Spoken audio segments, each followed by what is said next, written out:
This is a hands-on with the Fujifilm XT-3 mirrorless camera.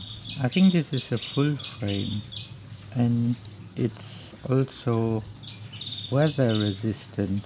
This is a rental with a 18 to 135 millimeter lens. It costs about $20 per day to rent, and first thing I noticed that the camera with the lens is quite heavy, and although it's a mirrorless camera, it's still quite big. I think it's slightly wider than the Sony A7 cameras, which are also mirrorless full frame cameras. The body is made out of, I think it's magnesium metal and with rubbery coating on the outside to give a better grip of the camera case. And as you notice, most dials are like in the old style cameras. I think this is the shutter speed dial. It goes up to 8,000 per second, and on the left here is the ISO dial, which goes up to 12,800, I think. Here is the dial for the exposure or white balance, and curiously here's the shutter button, which is not a flat surface but it has like a wind inside. At first I thought this was a piece was missing over the shutter button, but apparently that's normal. However, I haven't seen any other digital camera who has a shutter button which looks like this. And underneath the dial there are some more dials to adjust various settings.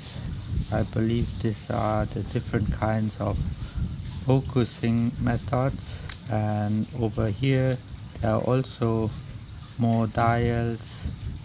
I don't know what they all mean, but I think S is the normal to take pictures, and then over here I think it's for panoramic photos, and then over here is to take video. And this is also a 4K capable video camera, and it also has, if I'm not mistaken, in-body stabilization, as well as this lens also has optical image stabilization.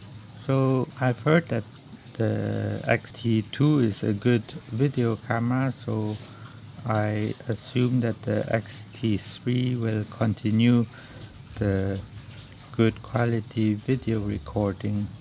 And the back LCD screen can be tilted upwards by pushing on the button underneath and pulling it out. It goes similar like the Sony cameras. You can tilt it upwards, and you also can tilt it sideways, but only to one side apparently, so it's not fully tiltable.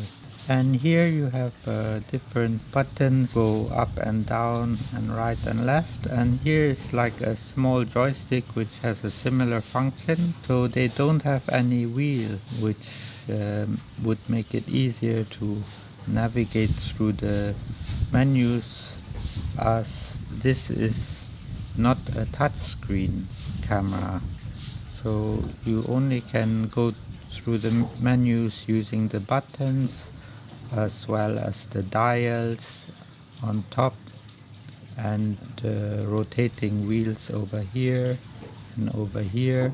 And although this has a flash on top, I believe the standard body doesn't have a built-in flash, and they just included this when I rented this camera. And over on the front there are also some settings, such as these, which I believe is meant to be manual. I don't know what C stands for, but S is the automatic, I think. I don't know, maybe it's for focus or the settings. And then underneath you find the battery compartment.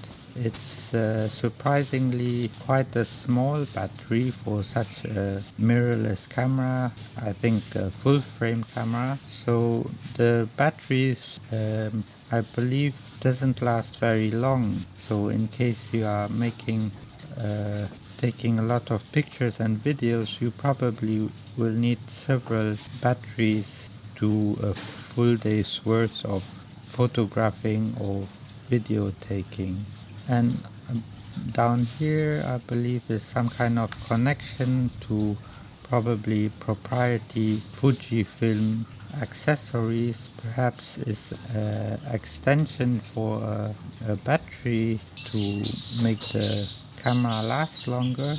And over on the side here you find a micro HDMI port as well as a USB-C port and an earphone port for listening to your audio output, and on top is the microphone port. So this is probably intended for video recording also.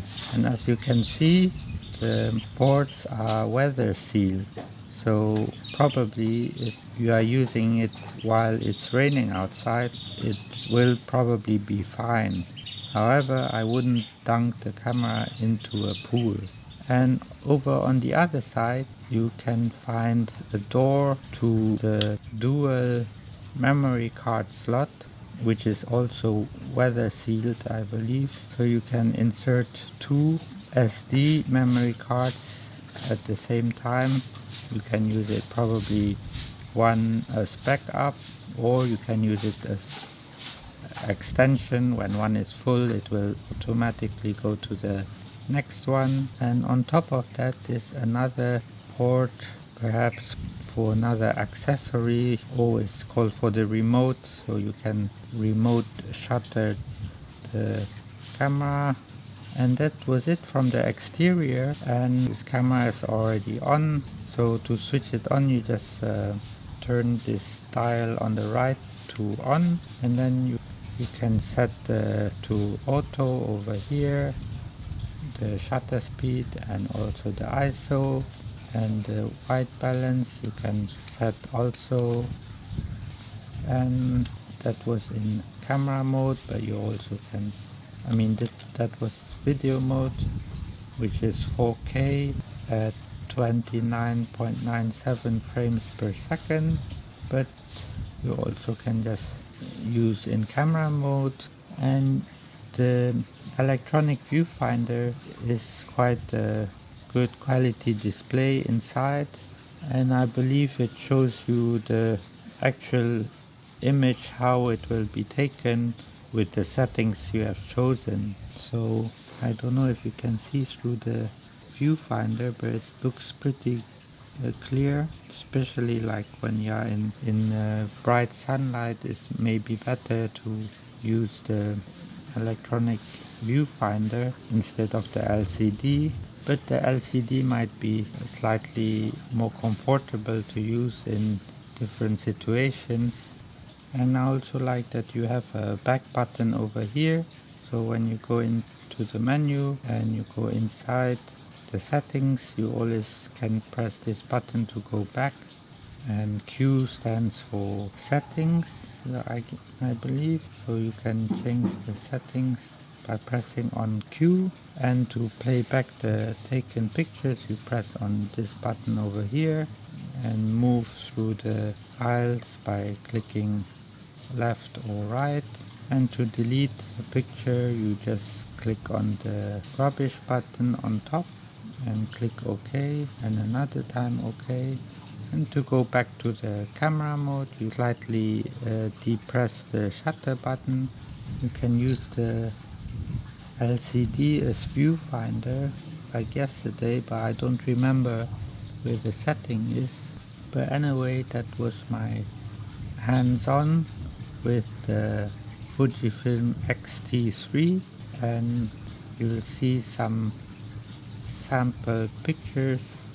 Thanks for watching and see you next time.